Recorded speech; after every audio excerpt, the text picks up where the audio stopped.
Yaşayış məkanları yəni komfortlu yaşamaq üçündür. Bu spekulativ bir şəkildə alıb satılması üçün deyil. Bunu indi bizə başa düşmək biraz çətindir, çünki o qədər alışmışıq buna bir əmlak, yəni əmtəə kimi baxmağa.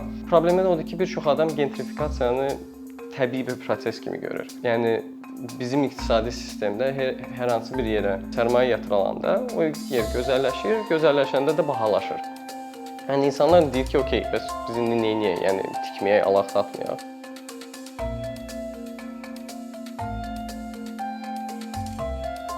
Yaşadığımız bir çox şəhərdə gentrifikasiya denilən bir problemlə rastlaşırıq, bir proseslə rastlaşırıq. Bunun tam olaraq mənasını bilməsək də, bu əslində hamımızın gündəlik həyatımıza bilavasitə təsir edən ən önəmli urbanistik proseslərdən biridir. Bu nə deməkdir? Bu, yəni yerli icmaların daha varlı kirayəçi ya da alıcı sinifi xeyrinə fərqli yollarla evlərindən köçürülmələridir. Azərbaycan dilində tam tərcüməsi olmasa da, türk dilində buna şəhərsel süzülmə, seçkinləşdirmə ya da soylulaşdırma deyilir ki, gentry sözündən ingilis dilindəki. Müxtəlif dərəcədə olsa da neoliberal iqtisadi sistemə əsaslanan hər bir şəhərdə bunu görmək olar, Bakıda istisna olmamaq şərti ilə. Və bu mənada bunun məsələn tarixi təkmilləşməsini izləmək kifayət qədər maraqlıdır. Çünki terminin özü 1960-larda formalaşmağa başlayıb, amma birinci iri miqyaslı nümunələrindən məsələn Baron Husmanın 19-cu əsrdəki Paris rekonstruksiyası sayıla bilər. Husman yəni Parisi daha təmiz və təhlükəsiz etmək bəhanəsi ilə şəhərin mərkəzindəki işçi kvartallarını tamamilə yarmışdı. Onları işçiləri köçürdüb bizim bugünkü bildiyimiz aleyalar, bulvarlar, burjuazi kafe mədəniyyəti kimi şeylər gəlmişdi. Ümumiyyətlə 19-cu əsrin axırı və 20-ci əsrin əvvəllərində maraqlı bir tendensiya müşahidə olunurdu. O da yaşayış məkanlarının bir sığınacaq kateqoriyasından daşınmaz əmlak ya da əmtəə kateqoriyasına keçiddir. Marx da Engels də əslində birinci dəfə İngiltərəyə gələndə, yəni sırf bundan danışırdılar. Yəni bilavasitə gentrifikasiya sözünü işlətməsələr də bundan danışırdılar. Əslində yəni gentrifikasiya sadə bir proses kimi görünsə də bizə bir çox dolayı yollarla toxunur hamımıza. Bunu daha yaxşı başa düşmək üçün bəlkə iki kateqoriyaya bölmək olar. Birincisi daha bəsitdir, o bilavasitə əmələ gələn gentrifikasiyadır. Yəni torpaq alınır, insanlar bilavasitə köçürülür və daha varlı təbəqə ora cəlb olunur. Bəs deyəcəksiniz ki, okey, mən öz evimin sahibiyəmsə, bu mənə necə toxunur? Burada daha hiləgər, daha üstü örtülü bir tip var. Buna da dolayı gentrifikasiya deyə bilərik. Bu necə baş verir? Yəni məsələn təsəvvür edin ki, Abşeronun hansısa balaca bir kəndində bir icma var. Bunlar öz gəlirlərinə uyğun ərzaq mağazasında yemək alırlar, çayxanada yığışırlar, bərbərdə saçlarını kəsirlər və s.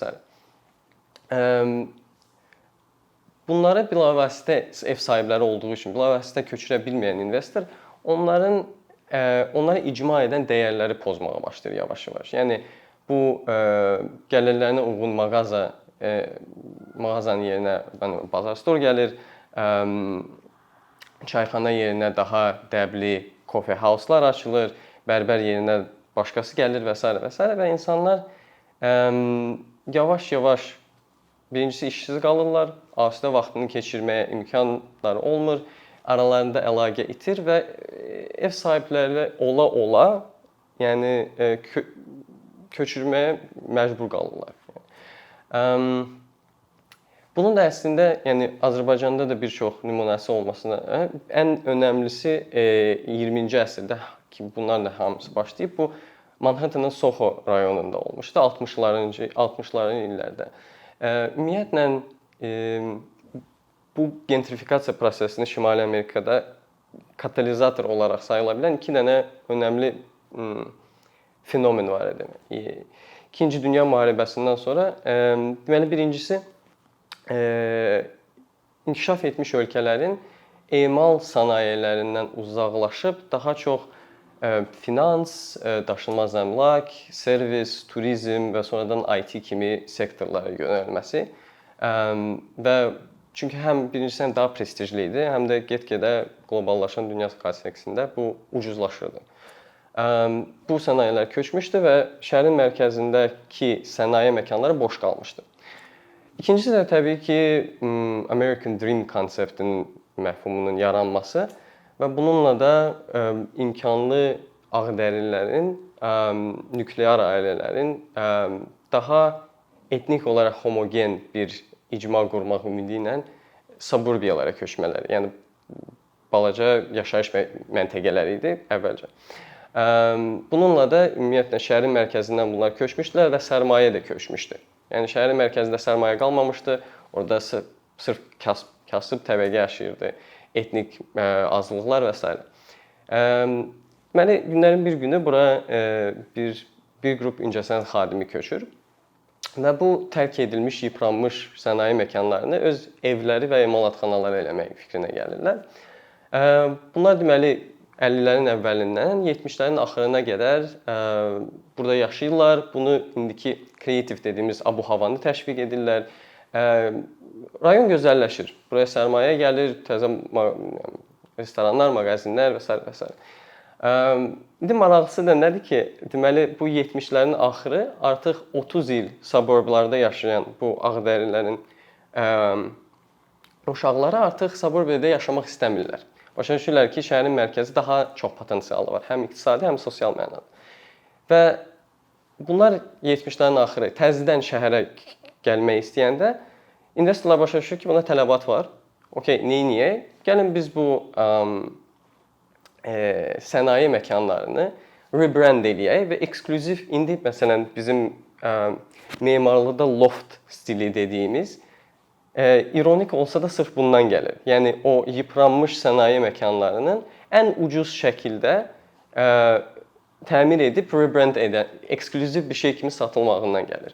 Ümumiyyətlə 80-lərdə Sohodakı əmlak qiymətləri boom keçirilir və oranı Sohonu, yəni Soho edən bu incəsənət xadimləri qiymətlərə tab gətirə bilmir və köçürülür.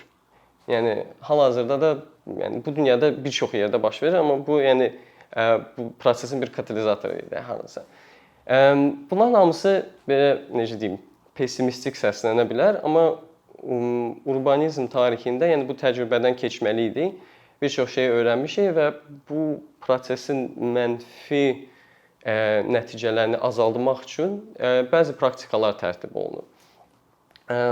Bunlardan ən bəsidi bu rent cap denilən bir şeydir. Yəni bu şəhərin spesifik rayonlarında kirayə və satışlara satış qiymətlərinə bir limit qoymağı.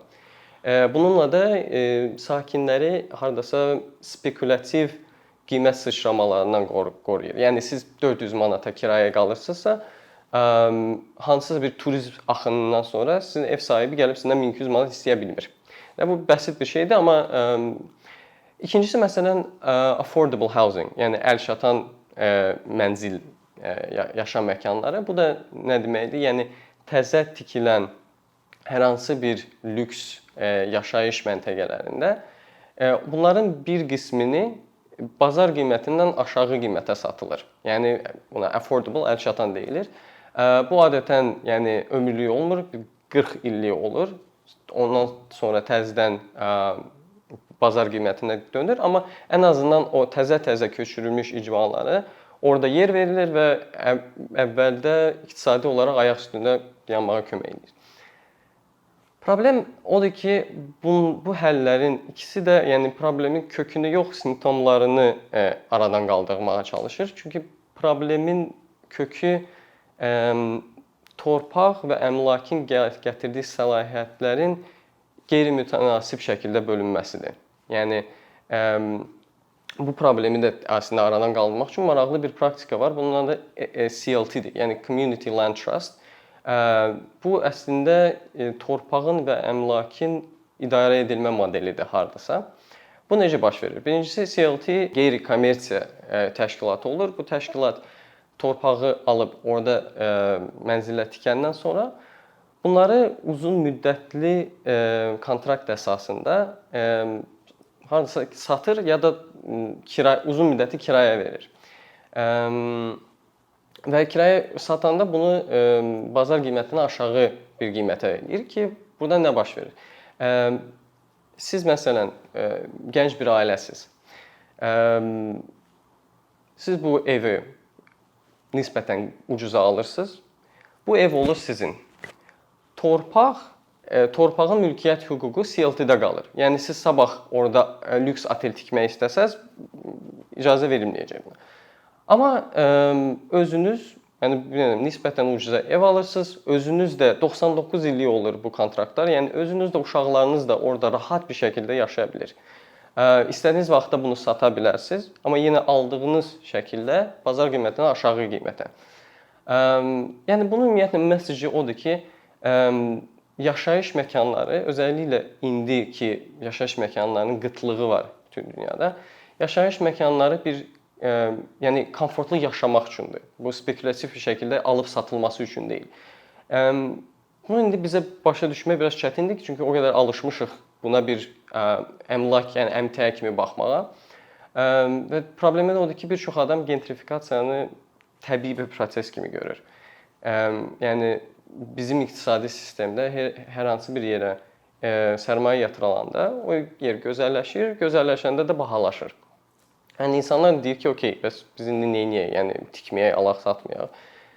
Və düzdür ki, abadlaşdırma, yenidən qurma, reabilitasiya yəni önəmli proseslərdir və bir çox halda zəruridirlər. Yəni hamımıza yaxın olan Sovetski misalını götürək. Bu bizim yəni bir çox adam üçün bu ikonik Azərbaycan, yəni Bakı icması nümunəsi olduğuna baxmayaraq, yəni Sovetski sökülməyə başlayanda həm memari, həm də sosial-iqtisadi olaraq çürük idi.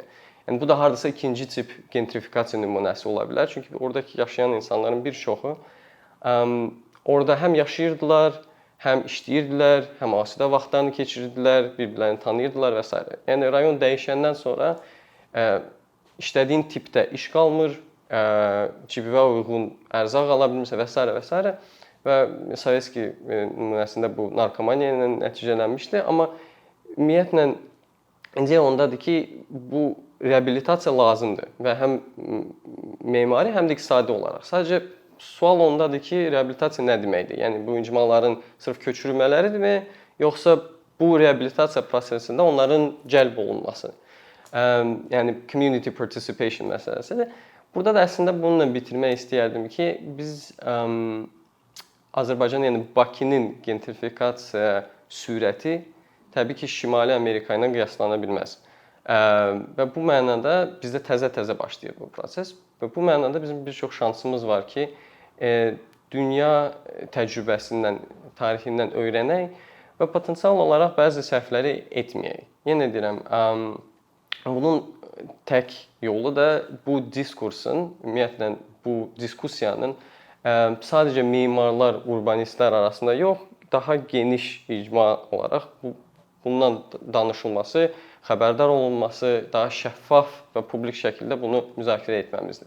Yəni gentrifikasiyanı tamamilə aradan qaldırmaq bizim sistemdə mümkünsüzdür. Amma şəhərlərimizi yavaş-yavaş kapital yönümlü yox, insan yönümlü etmək üçün əslində əlimizdə hər bir alət var. Mənim də ümidim də var.